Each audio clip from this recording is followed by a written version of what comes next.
Hi everyone! So today, isi-share ko lang sa inyo yung na-encounter kong patient kanina. So I have a patient, 3 weeks pa lang kinakannulate yung fistula niya. It is matured already because it is 6 weeks, but it's 3rd week pa lang kinakannulate.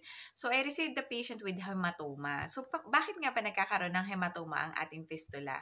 Dahil nga po newly pa lang or bago pa lang ang ating fistula, sometimes we miss the vein or yung ugat. So, kaya minsan nagkakaroon ng bulging and then eventually it will cause discoloration on the site. So, if you have discoloration, you have to apply cold compress for the first 24 hours.